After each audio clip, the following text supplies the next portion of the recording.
between us how to start the recording process is the one who gets to host. So we have consensus on who's hosting? Who's hosting? Well, you did start it. Yeah. Not it. Well, we just all remain silent, whoever talks after this. There you go. All right. Well, you did it. You saw the track come up on your app, and you press play again. So this is your fault for tuning in this time. So I guess here I am. I'm Commander Boromir, joined today by Commander Bloomingwind. Hello, everybody. And Commander Oblivious. Man, there's not a lot of people in here right now, is there? No, that's it. That's the crew. Daxi didn't join us, so I guess we're going to have to delay that deep dive into docking computers. So. Mm-hmm. Yeah, I think you want to make you would engineer that for Sturdy, right? That would be a Sturdy engineering for him. Lightweight. Find one double engineered for him.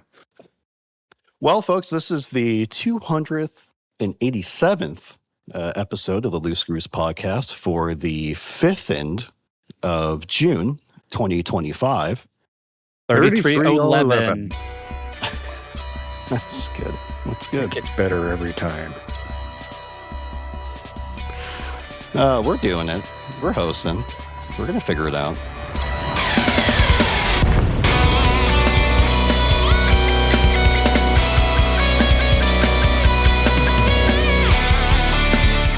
I think I technically get this out of order, but you know what? We're all learning. I think Trax needs to do a dance remix of the intro music. Yeah, that's for sure what's going to happen. So let's get on that. Let's see. We've got a little bit of an agenda for today. We're gonna go through the normal stuff. We've got a couple surprises though. We've got a squad update that we're gonna go through. There's some stuff in there. I'm pretty excited about hearing about it. And we're going to go into a little power play update. We got a surprise there, the audio segment. There's some scuttlebutt in power play this week. We'll cover. We have a surprise this week. We were blessed. We were honored by having notorious BARD, the Bard. The Bard is back. The Bard is back, folks. It's been a while since the Bard's been back. Been too long. It's been too long. So we're going to have a segment. That's the Tenadium Express. Am I saying that right? Tenhadium Express. Tenhadium Express. Right. Wonderful. Well, don't count on me to pronounce things correctly. We'll mock you. It'll be all right. Yeah. And then then we'll do a discussion, a little bit of dev news, and we'll get out of here. We'll get out of here. So why don't we go around and see how everyone has been? Mr. Bloomingwind, it's been a while since we've heard from you. It's been a while, yeah. I haven't been on 3 or 4 weeks. Right. All of the life events have happened over the last few weeks. So both of my children graduated from their respective schools. So my daughter graduated from college. My son was in the state tournament at that time. So the missus and my mother went down to Oxford to watch her graduate while I watched him play the soccer ball. Ooh. Yeah. Nice. And then, nice. Yeah. And then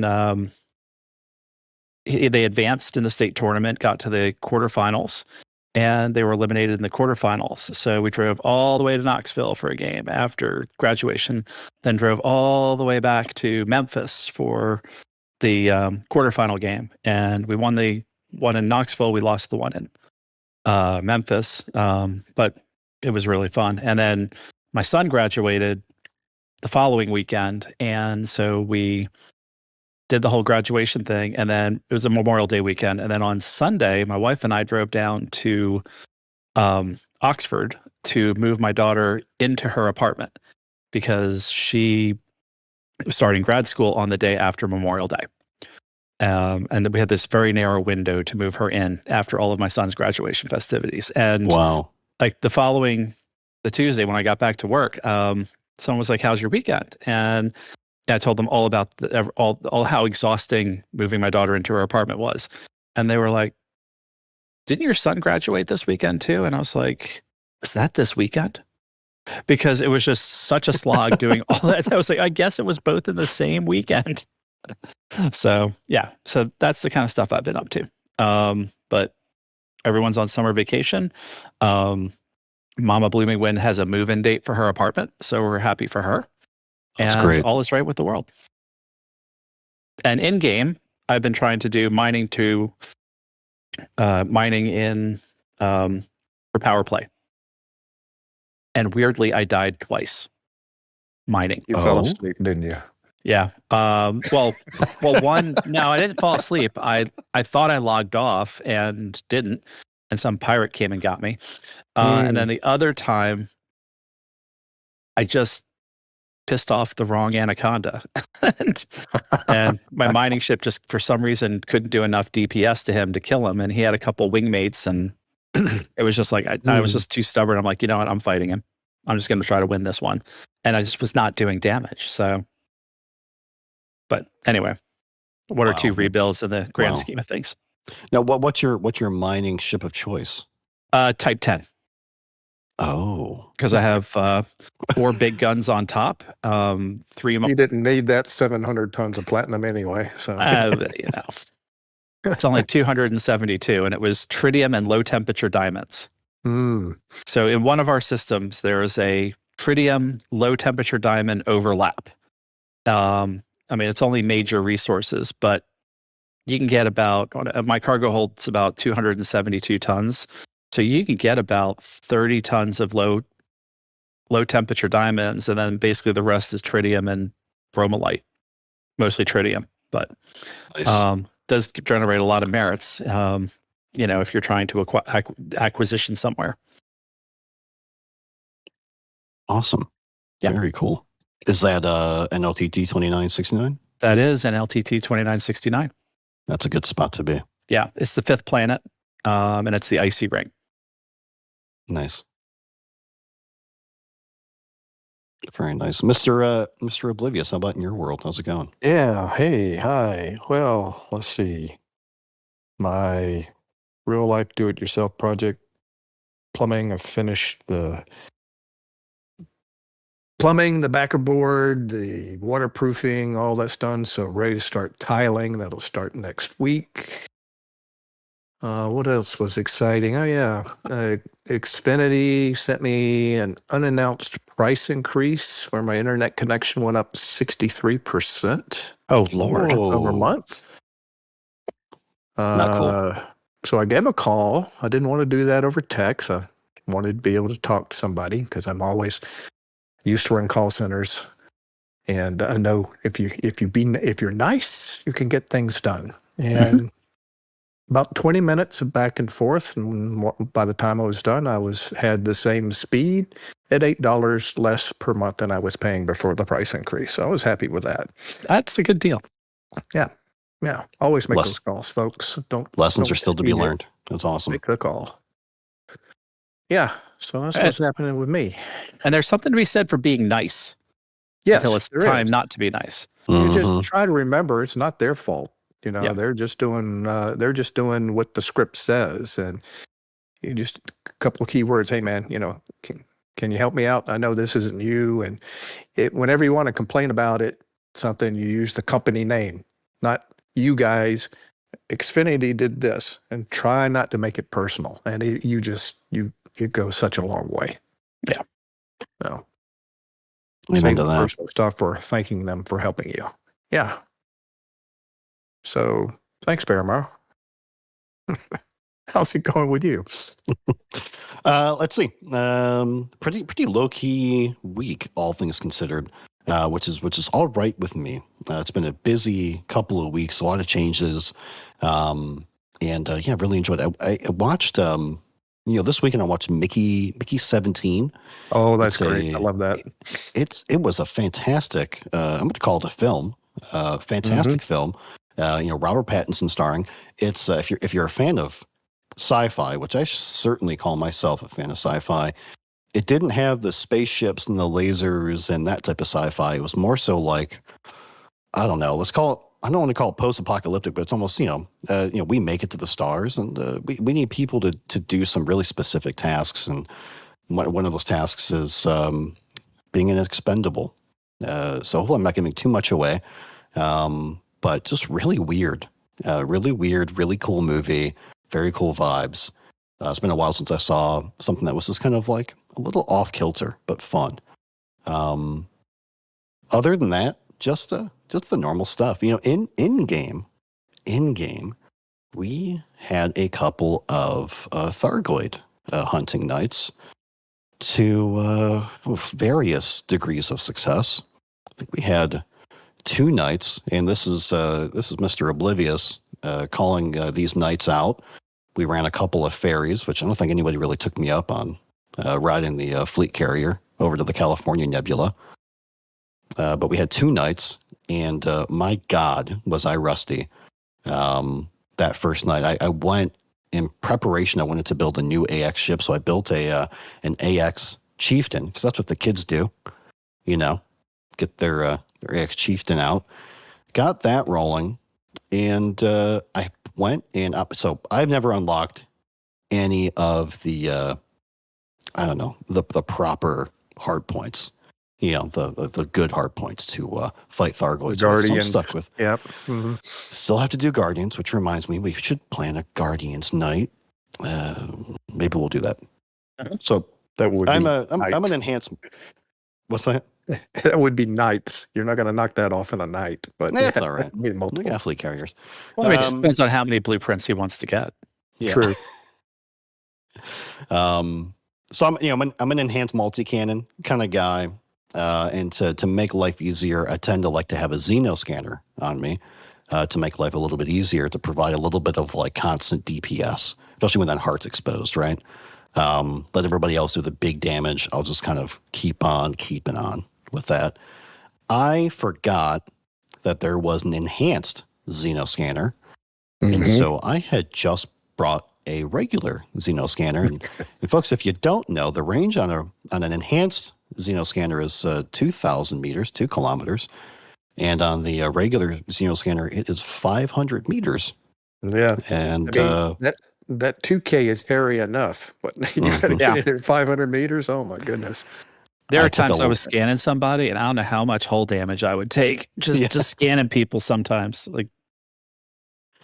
No, absolutely. I took a lot of lightning to the face that first night. But yeah, then I took a trip back to the bubble. And by the way, before I left, I asked, so I dragged Quasi out with me that night, and he's still kind of a newer player, hasn't done any of the end game Thargoid stuff. He started playing after the war was over. And I said, listen, build a ship that's kind of like this. It's okay if you don't have the meta. You'll have friends out there. Quasi, thanks for coming out. You got real frustrated that first night. So I made sure I asked him before I flew my fleet carrier back, hey, did you log off on my fleet carrier? He assured me yes. He did not. And so he was left in a kind of AX ship with a very small fuel scoop in the California Nebula. It's all right. We picked him up on Sunday. He's all right. He's back. He's back. That's good. But yeah, no, that was fun. The second night we were actually pretty successful, right? Took out a couple of First night, even Chig said he had a lot of rust to knock off. Mm-hmm.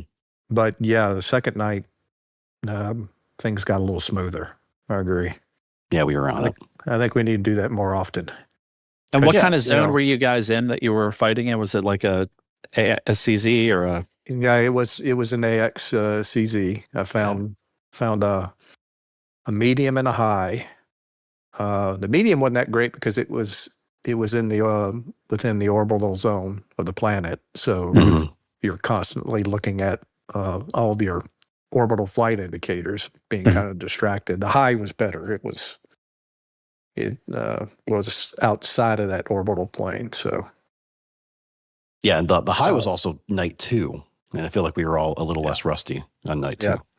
Yep. Yeah, and then the training wheels are now off because they don't have those attacked station type things anymore with the war being over. Mm-hmm. So it's big boy Thargoid fighting, not the old stuff from the war. I used to love a ground settlement. That was absolutely training wheels. Yeah. Absolutely. But they were beautiful too. I mean, if you're on a nice atmospheric planet, the background and the vista as you're fighting was just really something else. That was what I liked about those. I also liked orbiting in a shieldless ship and accidentally hitting the ground. That was fun too.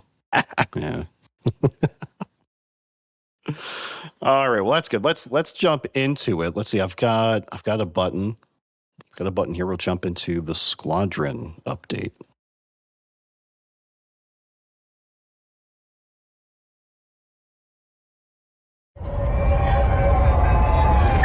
Incoming priority It's been message. exactly Squadron 1 week briefing.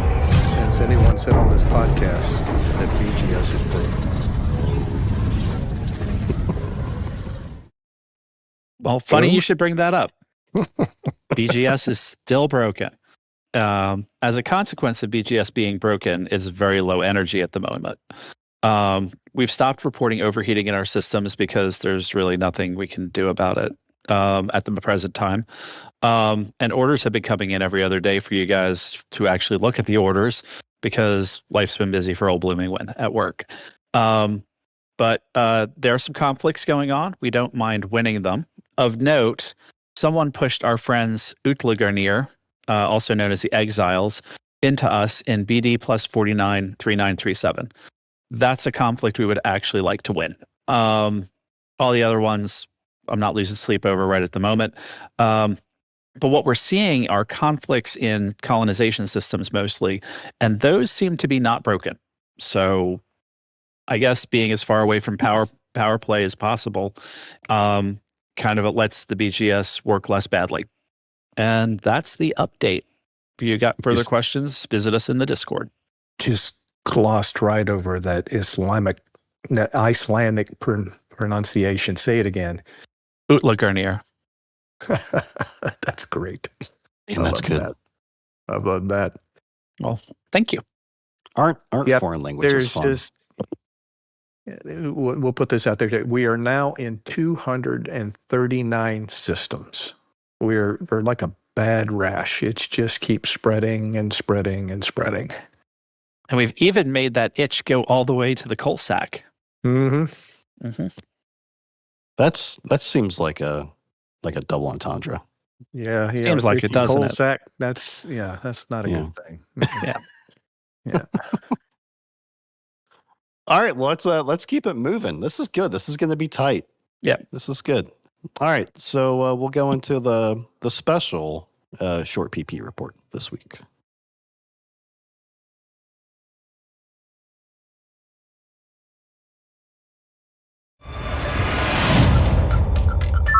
This is the short PP report.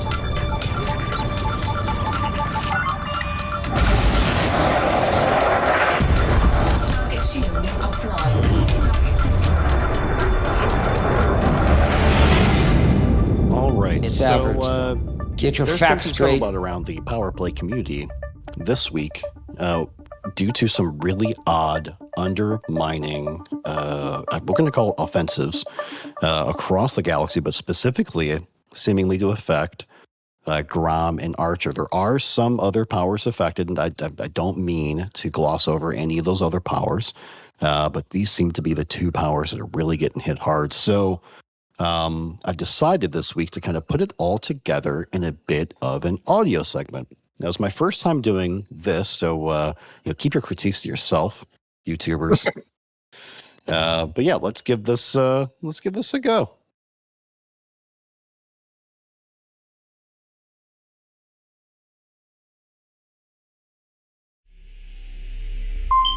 Stand by for an urgent broadcast from the Loose Screws News Network.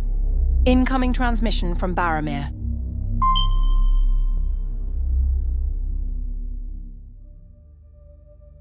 O7 commanders, this is Baromir, the beacon of light in the darkness of space, bringing you news of a united galaxy in the special edition of Baromir's broadcast. This Cycle 31, a story has emerged from deep within the halls of PowerPlay that few anticipated and even fewer yet understand. A string of highly concentrated, nearly invisible strikes has reshaped the map, confounded strategists, and brought unexpected unity to a fractured galactic political landscape. It began several weeks ago in the shadow of Shinrata. A sudden, coordinated assault devastated Yuri Grom's holdings. The system of Fong Wong, once a fortified stronghold under Grom's banner, was targeted with surgical precision.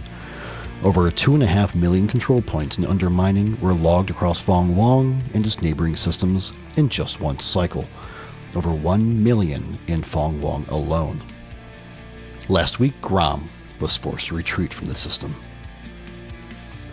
And yet few, if any, commanders ever saw it happen. Remember that the numbers we're sharing here today are control points, which have a near 1-to-4 ratio to merits earned in the UI. Got 1,000 merits while undermining? Then add 250 CP to the counter. Any player that has tried their hand at undermining knows how much of a slog it can be. These attacks struck fast, near the end of each cycle, when reporting delays obscure visibility and counteroffensives are nearly impossible. These are often referred to as snipes or bombs. EDDN logs from May 12th show just how fast. Within a mere 8 minutes, Fong Wong's undermining value slipped from under 3,000 to over 500,000. With no signs of activity in open and no claims of responsibility, many began to ask, how is this possible? Then came Sol and Alpha Centauri, the core of Jerome Archer's Dominion. In Cycle 30, both systems were hit hard. Log shows Sol absorbing over 1.7 million control points worth of undermining, and Alpha Centauri nearly 1 million more. Together, this represents one of the largest single-cycle undermining strikes ever recorded.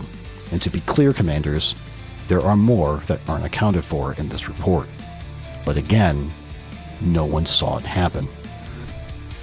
Concern turned to action when the Earth Defense Fleet convened a cross-power summit, bringing together representatives from multiple factions to share intelligence. Their suspicions of exploits and automation were voiced, yet some strong circumstantial evidence was presented, some anomalies, and in some cases, blame. Commanders engaged in undermining know there are a few high-impact levers that can be pulled, and one stands above the rest: data delivery from surface settlements. This method involves covert infiltration of enemy settlements, extracting sensitive data from secured ports, and returning it to a power's own controlled system.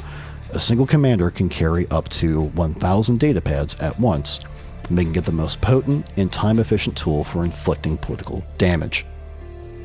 Historically, PowerPlay has operated under a veil of strategic secrecy, but that's changing. In the face of these extraordinary developments, powers that once competed in silence are now exchanging intelligence, comparing data outputs, and openly discussing strategy. For the first time, there is consensus across factions. The scale of recent undermining far exceeds known capabilities. Something is different, and the powers know it. A representative from Archon Delane's ranks offered this chilling estimate. Our best data runners can get approximately 80 pads per hour, which means it would take 12.5 hours to fill a single commander with data. The numbers we saw in Sol and Alpha Centauri indicate about 10 million merits, or 2.5 million control points dropped in a few hours. This, under best conditions, at minimum 360 merits per data pad, is equivalent to approximately 29,000 data pads, using at least 29 accounts. In the days that followed, rumors swirled, implicating supporters of Empress Arisa Lavinia Duval. Whispers made louder by the absence, for a while, of any official narrative. Given the proximity of the attacks to the borders of ALD space, consensus started to take root. But this week, the Duval camp broke that silence. A Lavinia Duval representative stated unequivocally, We have told Grom and others we would support all efforts to undo any damage done by these nefarious methods, ALD has never had any interest in attacking Saul either. We support all efforts to expose the true culprit and any community effort to get FDev involved. We are an honourable community and have always engaged within the rules of the game and PowerPlay Community. I am very sorry to see that so much negative false information was presumed true of us. Massive system shifting attacks, executed with precision, continue to haunt multiple powers. No actor has claimed credit, no method has been confirmed, but for the first time in many cycles, power from across the spectrum, Grom, Archer, Living Need of All, Delane, and many more, find themselves aligned not in rivalry, but in the pursuit of truth. Until answers arrive, the PowerPlay community remains watchful, wary, and perhaps for the first time in years, truly unified. We will continue to monitor this situation as it develops. This is Commander Byromir, signing off. And remember, Commanders, they can't take what we refuse to give. All right. Yeah. So, how about some quick updates? Maybe we can discuss this a little bit, but for some quick updates. So the kind of the big system at the center of this Grom system about a month ago, Feng Wang, was absolutely a Grom stronghold. Mm-hmm. As of this cycle, it is now an Orisa Living Need of All stronghold at about 25% reinforced. That's huge. That is a huge flip. That is crazy. It is. That's the 4 cycles. 4 cycles. Yeah. And each of those cycles are maximized. We found through experiment in other communities that we can only kind of move 125% up each cycle. So you can really only get one state per cycle. And this is absolutely maximized all the way through. Maximum efficiency all the way through. And Sol, as of today's recording, is a fortified system now. It was strongholded, now it is fortified. So, what do you guys think about the situation? Yeah, it's.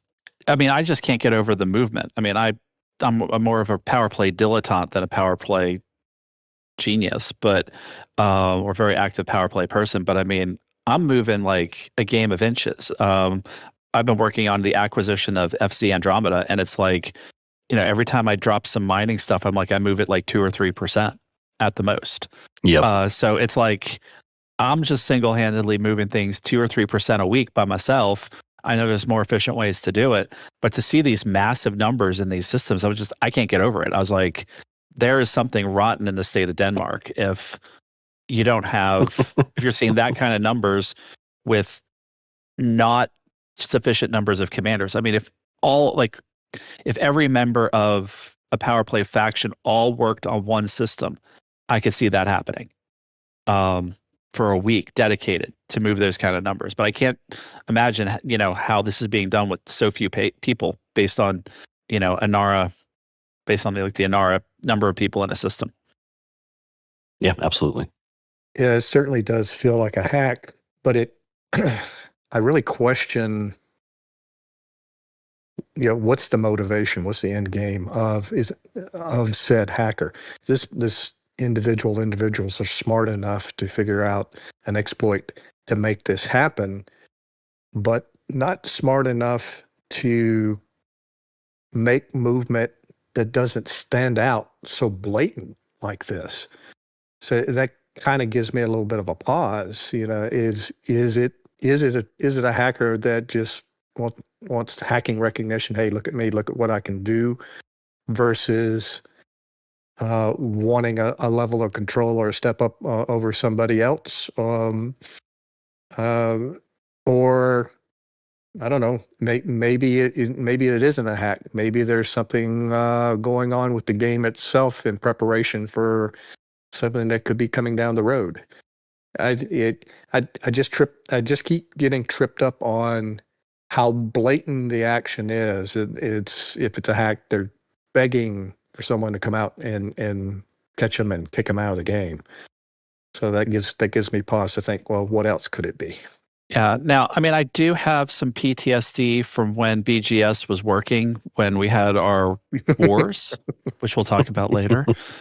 But, I've said many times, there are people that get their jollies kicking over other people's sandcastles. I mean, this is sort of the debate that comes up with the gankers and the griefers and the whatever. I mean, I have a lot of respect for some of our ganking friends. Okay. You know who you are. But, some people are just like, get their jollies seal clubbing, unengineered ships going to Desiat, and that's the fun in the game for them. Other people like a challenge, and, they'll pull somebody like, oh, this person looks pretty good, and I'm going to pull them. Yeah. I like those guys. Those are the guys I like. You know who you are. But I think with, there's not really a way to piss in people's BGS cornflakes anymore because BGS doesn't work. Right. And I would not put it past people to, piss in people's PowerPlay cornflakes if they found an exploit. Absolutely. I think even the maximal leveraging of that which is in the rules with the power pads or whatever they are, you're still putting in so many man hours. I don't know who has that kind of man hours. I mean, it was like 29 man hours or 29 people doing 12 man hours each or something like that. Yeah. It's just an astronomical amount of, don't have a life and I'm living in, my mom's basement doing this, that there's too many people that would have to be under those circumstances to be doing it the old-fashioned way, doing it the honest way, the above-board way. It's beyond that. Yeah, and I think also if they're doing it in solo as opposed to doing it in, if they're doing it in open, you can't target them. Come on. And that's the other issue. So, it'd be nice to at least to see a whole bunch of hollow dots and then do strafing runs on them or something if they're doing this sort of thing. Because at least then it would be fun. It would be the kind of engaging gameplay we look for. I mean, so I think that it just feels like stuff that we've been through before in BGS, but in PowerPlay. Yeah, there are definitely some efficiencies to add. I mean, for sure, which is really interesting to me that Frontier has.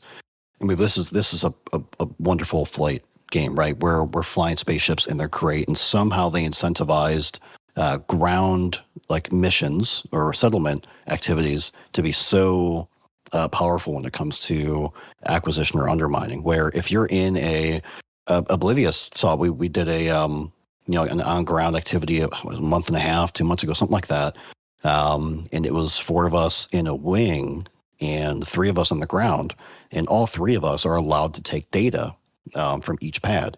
So you get to kind of multiply that yield by 3.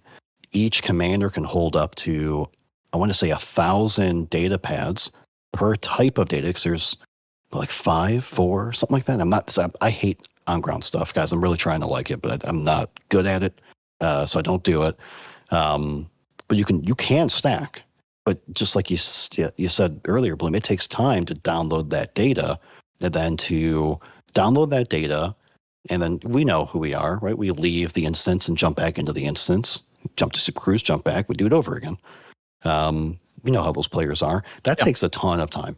And when you kind of start throwing these numbers around, like what we saw with Fong Wang over and over again, it just doesn't seem possible or relevant, or someone would really need to dedicate an entire week. And it's not just someone. It's like 29 to 40 someone's throwing that down. So I would want to claw my eyeballs out. Yeah. Absolutely. And guys, this isn't, I don't understand. I understand that there are some, like, we'll talk about this a little bit later, right? There's some AFK bounty hunting, right? We know how that works. That's reasonable, right? But that's a very easy thing to conceptualize. If you had a couple of alts, you could be running a few alts at the same time doing AFK bounty hunting in a BGS, even maybe in some power play. That might be a good way if you wanted to break terms of use, I guess. Maybe that's not breaking terms, but it just sucks, right? To do that. You can't AFK, do the settlement stuff. So it's interesting. So Very somebody's got interesting. out there and done some vibe coding with some AI interface, and this is what we're facing now. This is Oh, what goodness. happens. This is cursor, folks. If you're a coder out there. Yeah, and right before BGS broke, there was a thing called carrier bombing that was considered an exploit, and it was something that kind of fell into the journal of irreproducible results. Because I think a couple of our commanders tried to just reproduce it, and I don't think that they were very successful in actually making it work. Just to see if they could do it. It wasn't even with any sort of nefarious endgame. I think we were trying to do it to reduce our influence in the post-broken BGS era with PowerPlay 2.0. That's the was that like the black market? That was like the black market thing, and like trying to buy high, sell low, and jump out of the system right before you sell low, so you can make all the so you can just destroy influence in the system you jump into, or something like that. The Russians have it mastered. Yeah, there's there's one particular Russian, you know who you are, on our LYR leaderboard. We love him. He's doing great work out there. Yep. But those numbers are wild, man. Those numbers are wild. Yeah, absolutely. I mean, they have, FDev has patched quote unquote exploits in the past for PowerPlay 2. There was an FC washing mechanic for a while that didn't quite work like bombing, but essentially allowed you to buy goods from anywhere in the galaxy and then transfer it, not sell it, but transfer it to your carrier, and then kind of use it elsewhere, and like buy it back at a lower value from your commodity market. I don't know exactly what it was, but it was kind of hacky. It was kind of cheesy, and they patched out. Now nothing can touch your fleet carrier. This data can't, the goods can't. For a PowerPlay, nothing can touch a fleet carrier. It just loses it completely.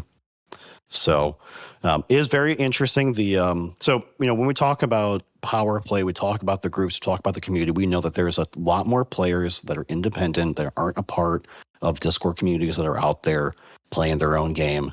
Do your own thing, enjoy yourself. But it's really interesting to see these PowerPlay communities come together and talk this stuff out. And the information being shared in this Discord that I've been able to join. It's really great. Like, these guys are sharing essentially like their methods. Oh, we can do a maximum of this. Yeah, our guys can make this happen. Well, that number's not that outrageous because we've got 4 guys in your leaderboard doing that every week. It's really kind of heartwarming to see it come together. So we'll see what comes of it. Hopefully, we can raise some awareness, and maybe FDev will handle it for us, and we can go back to playing a game. And then also in the show notes, we still have our link to the broken power conflict zone bug, and boy, that'd be cool if they worked, because at least BGS CZs still exist. I don't know what they do anymore, but they're still there.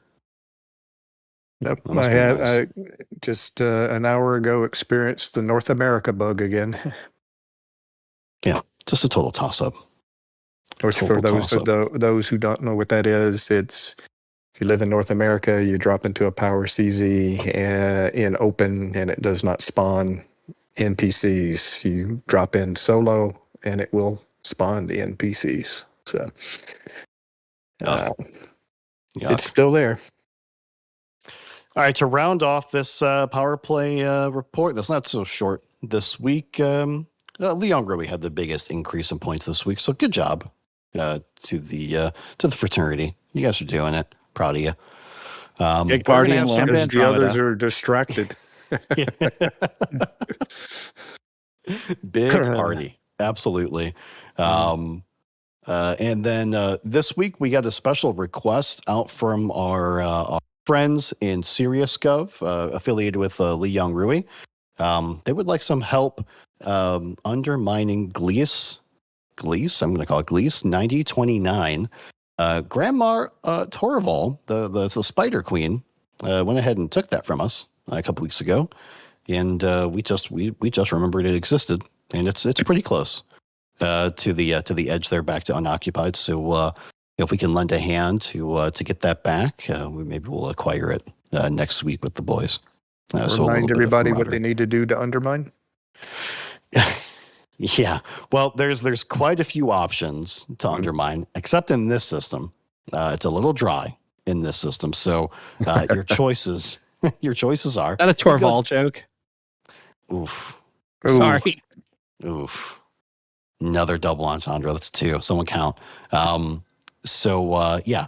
So there are settlements. So you can do that thing that we were just talking about. Go and download data from those settlements, take it back to a controlled system. Somehow that counts for undermining because you're stealing their data. That's lore accurate. You could deliver poo. That's always good.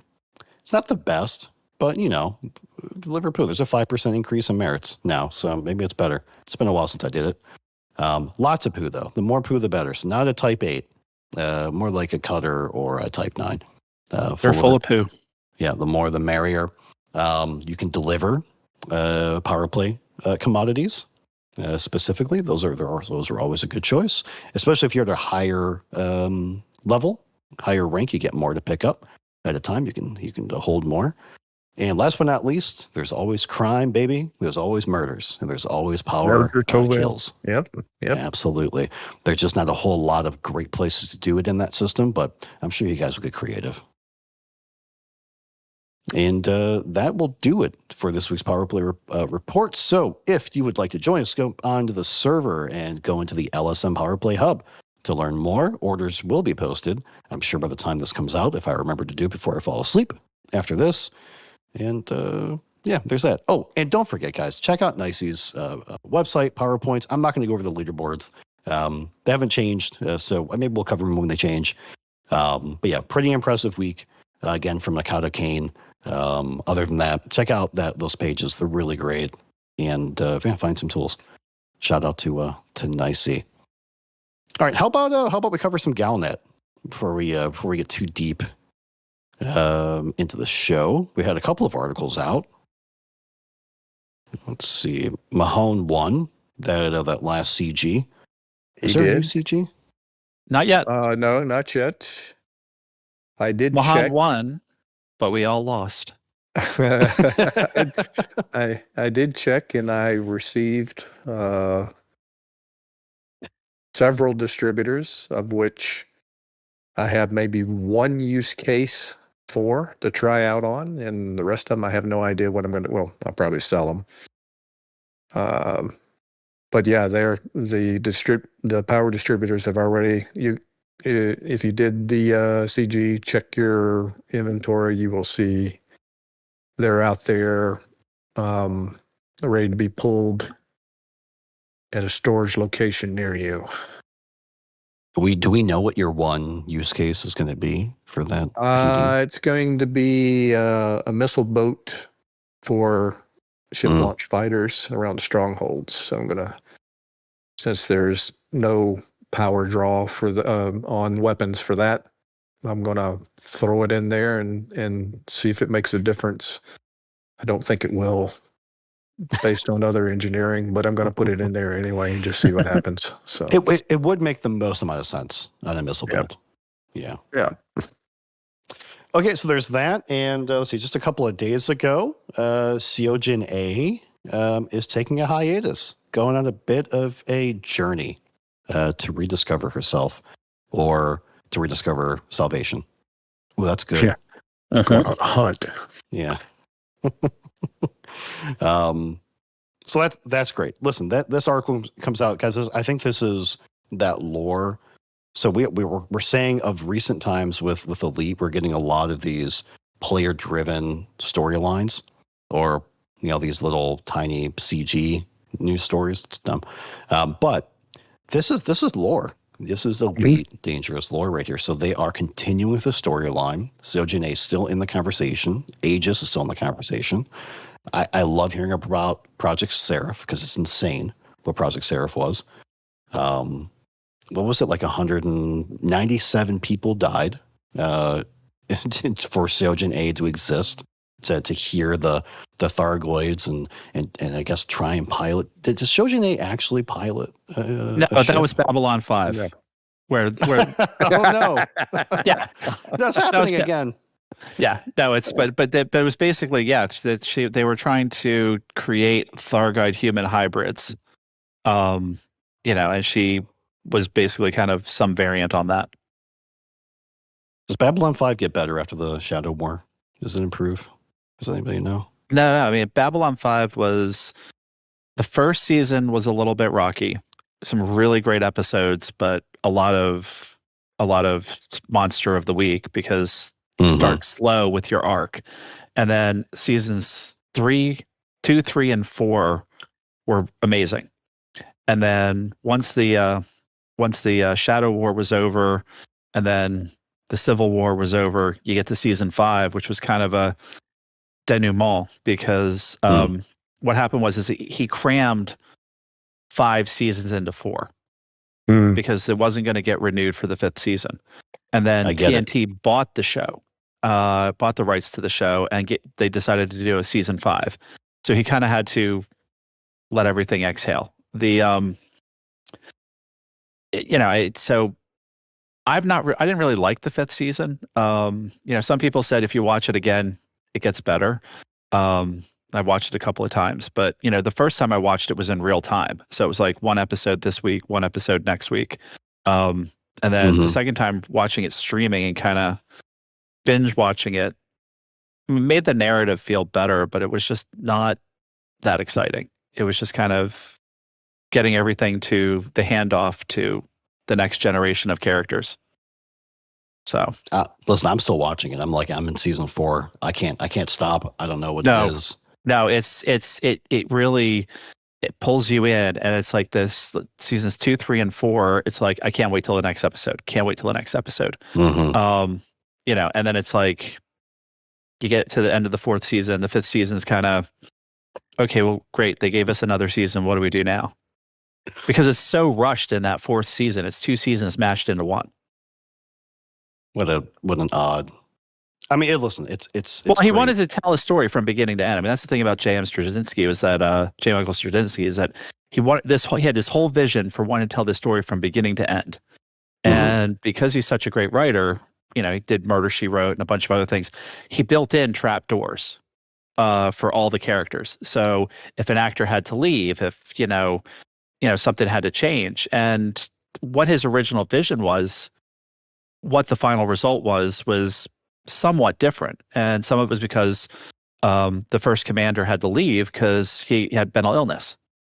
He developed schizophrenia. It was a really sad story. And then, so he had to have a trap door out. But then, they were able to bring him back later for a couple other plot points. So they had to bring in a new commander. And then when they brought in the new commander, that allowed the opportunity for a romance between him and Delenn. And then, there were some things where, and then Ivanova's contract, the one who played Ivanova's contract, there were some issues. So he killed her, spoiler, bro. Come on. Sorry. Dude. Jeez. She got better. She got better. She got better. There's another spoiler. Yeah. So anyway, but yeah, so they kind of had to do some of these things. And then once you're done watching the show, there's a lot to read on the internet about what the original plan was, how it differed, and some things like that. But it's like I said, the dramatic movement of the show is like a Shakespeare play over 5 seasons, and seasons 2, 3, and 4 is just once you start watching, you can't stop. Because when I was in medical school, when the show was going on, in real time, I loved Deep Space Nine. And so every Saturday I was watching Deep Space Nine, and, I would, and if I couldn't watch it, I'd record it. And so I would catch like the last 5 minutes of Babylon 5. And then somehow it would be like the last 10 minutes of Babylon 5. And that'd be like the last 30 minutes of Babylon 5. Then all of a sudden I'm like, really, I think, holy shit, I like this better than Deep Space Nine. And then thank goodness that the whole TNT thing happened, because I was then able to watch the whole thing again from the beginning, because I came to it late in the game. I came into it in the middle of the 3rd season. So, wow. But it was just one of those things where like just watching the last 5 minutes of it got me hooked. So Well, this has been your Babylon 5 review segment. Give it a shot. See if you make it through the first season. Give it a go. It's something. But yeah, The Sojin payoff is huge. Yes. Sojin is out there. She's alive and she's looking for salvation. And there's that. So that's cool. It's not over. Maybe she could ask Roy Cookson for directions. Because he's out there doing Guardian shit too. Mm-hmm. So he's holding out. He is. All right, well, there's the Galnets. Let's see. Let's do this. Let's do this. Let's do a little bit of dev news. It's not a whole lot for us here. I don't think we're all that into Trailblazers. And then we'll have a special segment and we'll do a bit of a discussion and get up out of here. So the Trailblazers today or yesterday in the future, Trailblazers update 3.3 was released. This was a pure play colonization update. No other patches that we know about are included in here. So some quality of life stuff here. Oblivious, you said you saw something earlier from Brewer Corp. Yeah. Galnet came out a couple hours ago. Summing it up pretty good. They put again into the lore that Brewer Corporation has launched new ways to make your Trailblazer colony work. The short of that is they're basically giving you a bit of a roadmap on how to get your station services to work in the various type of station systems that are out there. Example, like if you're trying to do outfitting, it now spells out that it requires a minimum tech level of 35, and you got to have a tier 2 or 3 port. You got to have a military outpost. You got to have a tier 1 industrial planet port, and a non-military outpost and non-industrial tier 1 planet port. So they've done that. Here's how you get your outfitting. Here's how you get this particular service. Here's how you get that particular service. Spelled it out for folks that are frustrating that they're not seeing the services that they expected in, which is still a beta gameplay loop.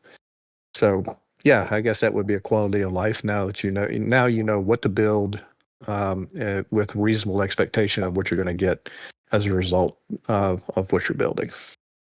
Yeah, I think this is great. The colonization UI in system is starting to display a lot of this information too. I do have one colony, so I can look at this. So if I'm looking at one of the outposts, I should say the only outpost that I've built, and to be fair, the only outpost that Syrian, is that his name? Kyrian? Syrian. Yep, thank you. Help me build. Thank you for that, sir.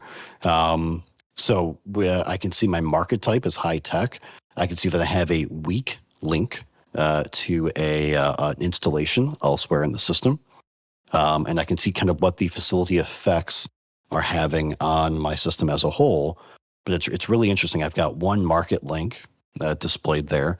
And now that we have this documentation of what does what, you can actually kind of plan what is going to be in your system. So I think this is a good update. Big fan. Do you know what kind of services you want to have? Oh, no. Okay, hadn't thought about it yet. Okay. No. Nope. I have a fair amount of slots in the system. What do I have? I've got 24 available orbital sites and 28 surface sites available. So I could have some fun in the system. And eventually I will. These people are extremely unhappy that live in my system. They're paying me nothing. I'm getting like 60,000 credits a week for these folks. So, I mean, bless you for staying around, guys. I'll get around to you.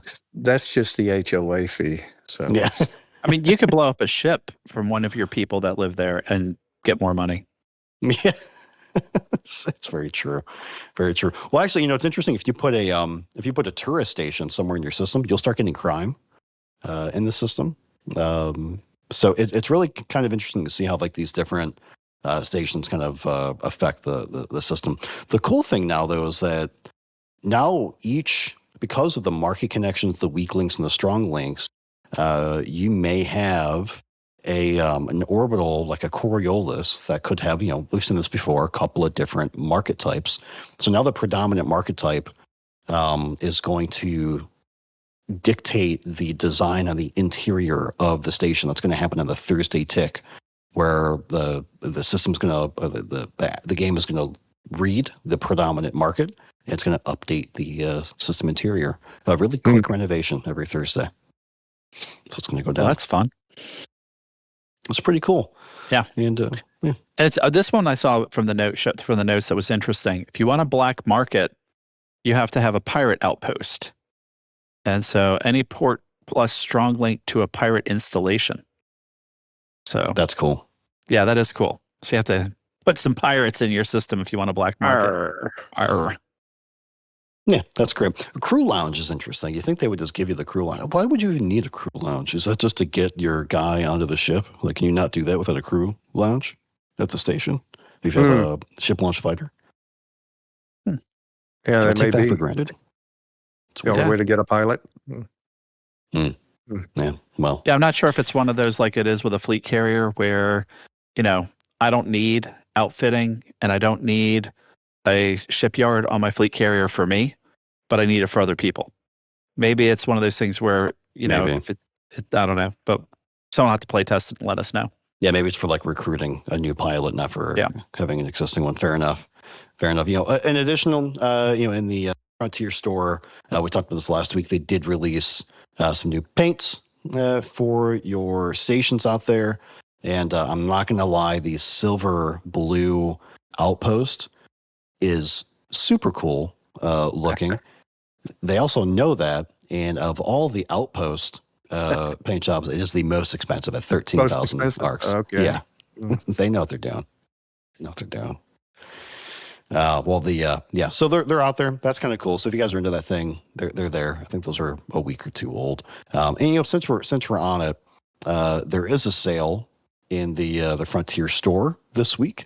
It's the Pulse paint jobs. So if you like the black-ish paint, kind of graphite paint with the outlined kind of neon glow outline of your ship, those are available for all of the old ships, because they just don't release much for the new ships, I guess, still on sale. But maybe I'll do that for the Mamba. Little speedboat. Okay, well, I think we got through the dev news. There's that. Not our gameplay. Listen, what did we say last week? We play a different game. Yeah, we play a different game. That's what it is. Okay, so guys, strap in. Take get a drink, get a snack. We've got a special. We're back. Notorious Bard is back, and it's time for us to hear from what he's got to say. So let's roll it. Let's roll it. This is the largest salt mine in the world. Welcome one and welcome all. Let's try that again. Welcome one and welcome all to the Tinhadium Express. Glad you could be here today with us for this journey into the unknown and mysterious and all of that shenanigans that go along with it. Yeah. So, for those that don't know me, I am Commander J. Barron in Elite Dangerous, and that's J-BARRON. And in the Discord, I am Notorious Bard. For those of you that have been around for a while, this is going to be kind of a surprise because you haven't heard my voice in like two and a half years. And you're probably wondering, whoa, he's back.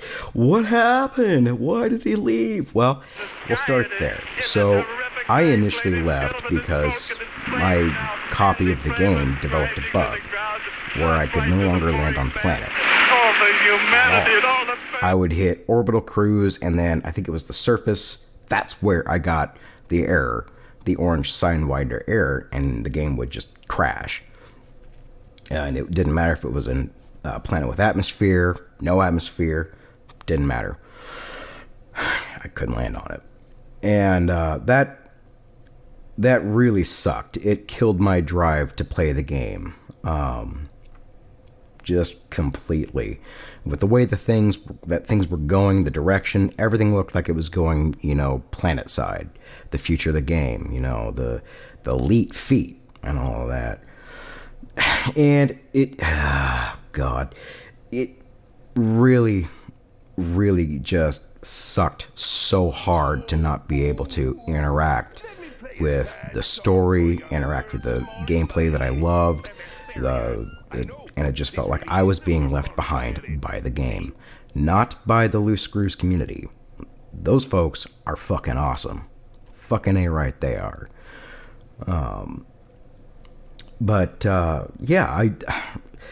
I didn't want to, be a burden, like, hey, can you, tow me along and that sort of thing. Yeah, it's kind of a cop-out. I was just kind of getting tired of, just not being able to play the game the way that I wanted to play it. So I just kind of gave it up. Because for a while after this bug occurred, I still kept doing podcast segments.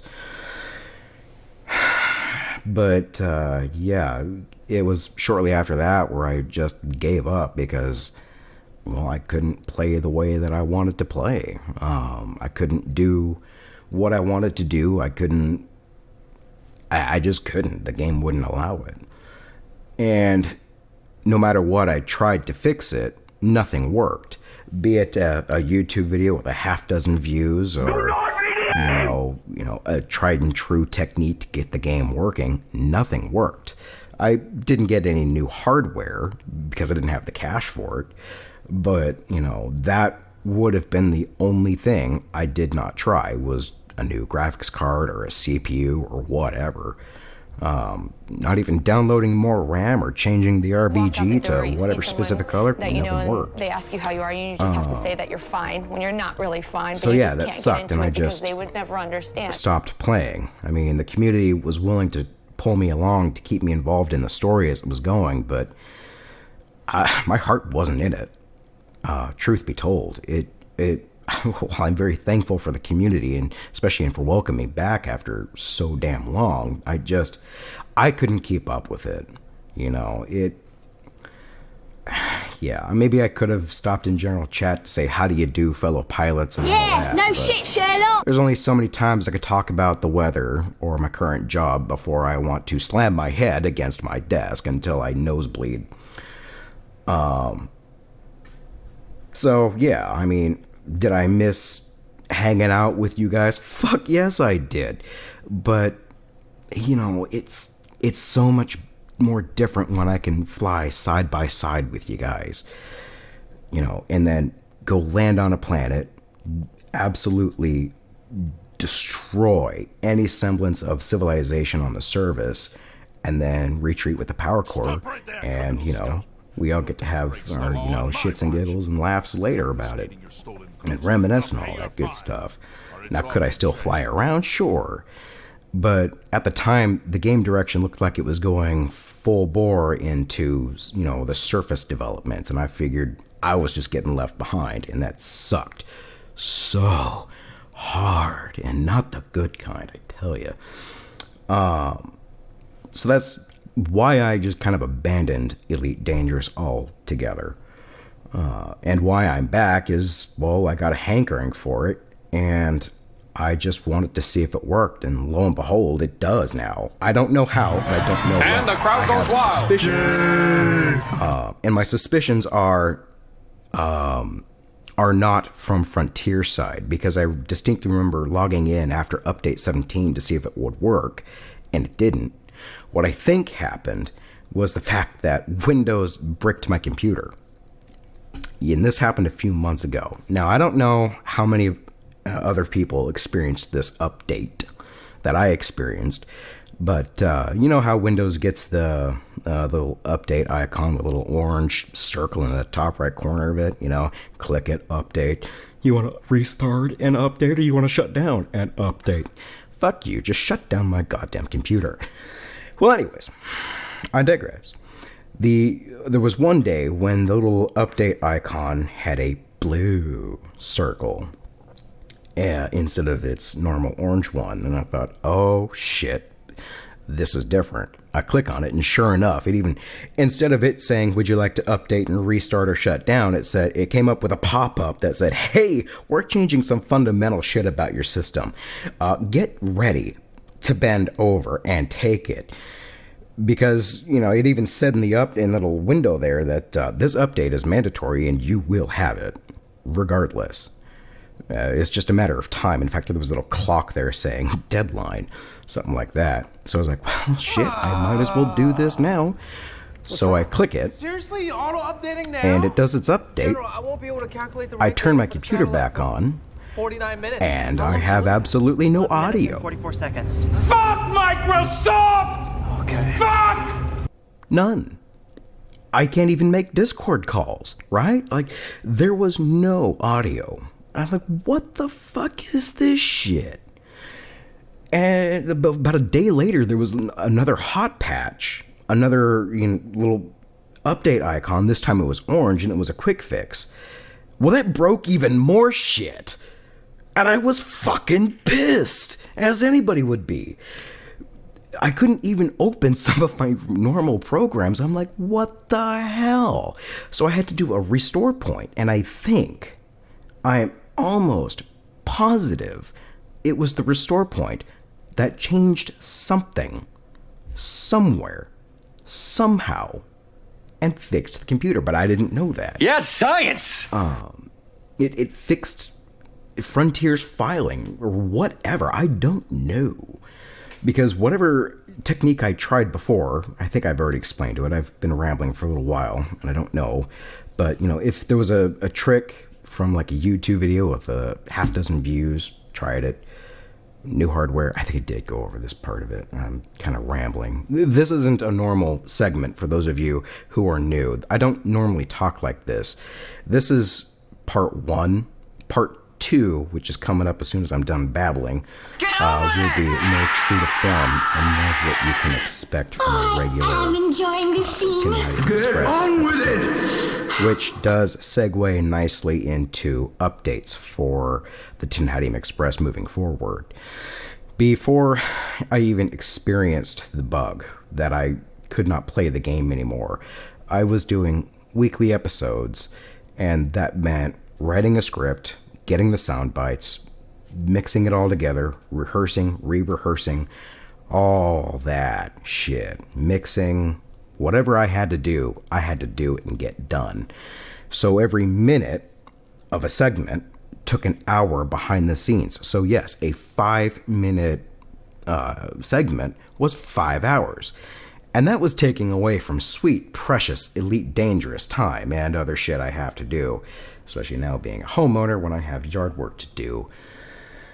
Fuck my life! Anyways. Get on with it! Where was I going with this? Right, so future episodes. They're gonna be fewer than a week, every week. Probably twice a month. God damn it. I don't know if you can hear that. And, that's not a fire alarm. Not a smoke alarm. Not mine, at least. Thank God. Anyways, moving on. Not going to be doing, weekly segments, maybe twice a month, maybe once a month, maybe even mostly just, the big, impactful, narrative-driven episodes and stories and shit like that. Only because I want to play the game I've missed out on for 2 fucking years. Not a day has gone by that I haven't thought about this goddamn game. Not a fucking day, right? And if I somehow had a lapse in memory, then I was thinking about it every single week, right? This goddamn game just... You feel it. I feel it. Yeah. Anyways. But yeah, so I'm going to come back. There's going to be more Tinhadium Express episodes, but I'm not going to do an episode just because of some CG, which happens every single goddamn week, and it's not always important, like it's support a politician or, another fucking mining initiative. Go fuck yourself. No! Torval, I want to put your head on an 8-legged pronged spike. Just leave it there in an empty, barren wasteland for everybody to come and pay tribute to, much like Jameson's crash site. That's what I want to do to you, God. Yeah. Let the past die. Calm. Kill it, if you have to. We're good. That's the only way to become what you were meant to be.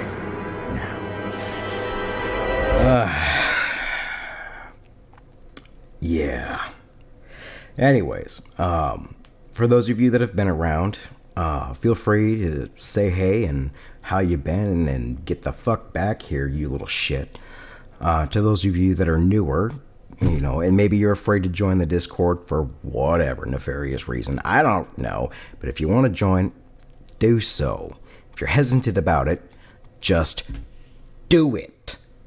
Got it? You need to stop everything. This needs to stop. Do it now. This is not okay. This I was trying to emulate the meme there for a second, but it sounds a lot creepier now that I say it. Think about it. This is so much cancer that I can feel the tumors. Yeah, I'm gonna leave that growing on my back. But yeah, in game, I'm Commander J. Barron. Discord, Notorious Bard. Feel free to hit me up. Don't spam me, please. Lark, I'm looking at you.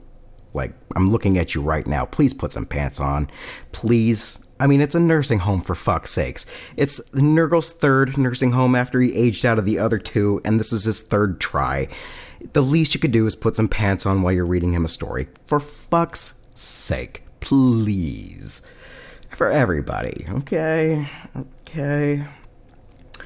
I think that's all I've got for you for part 1. Part 2?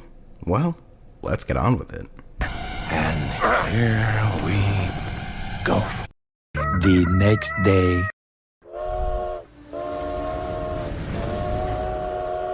I'm telling you, he's coming back. Ha. Like I'd believe that.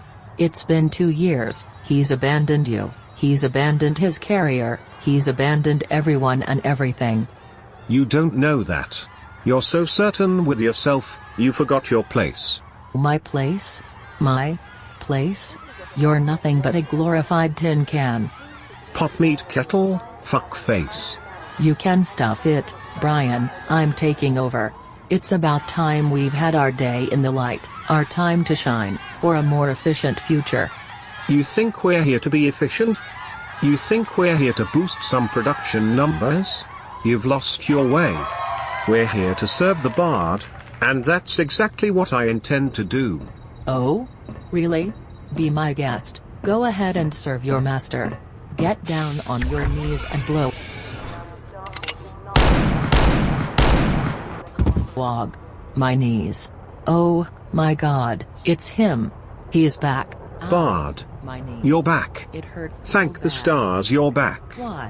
What happened to you? I was locked away in one of those black sites. For the murders? Artificial gall bladder. I can't eat cheese anymore. Get wrecked. You'd think so. Well, I certainly did. But that couldn't be farther from the truth. So, what happened? I was in some backwater system on the border of the Federation and Empire. The only thing that stood out was the fact that it was a high security system, and I remember that it didn't make sense. Can't remember the name of the system, but I remember I was searching for distress calls. They're easy prey, even with the heightened security. So I went in thinking it was going to be some easy credits. It was a setup. I dropped in on the Empire and Federation capital ships, plus a sortie of Alliance ships. They disabled mine before I could leave, and I was taken. Ever heard the story of Icarus, how he flew too close to the sun? That was my crime. They couldn't care less about the trail of bodies. I was investigating a lead on a story about how the powers... Well, I can't talk about it. Not unless I want to get disappeared again. That was the condition for my release. I could put down as many bodies as I want, but I couldn't shine a light on the truth. I never got far enough to uncover it either. All I had was a hunch and a rendezvous that I was scheduled for a few days before my capture. The powers got me first, though, and I'll bet they got my contact, too. I don't think they made it out alive. So, What happens next? Diplomacy through superior firepower. Lock and load, robot. We have a galaxy to conquer.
Song credit, Lock and Load by Hayden Falker. Bye, have a beautiful time.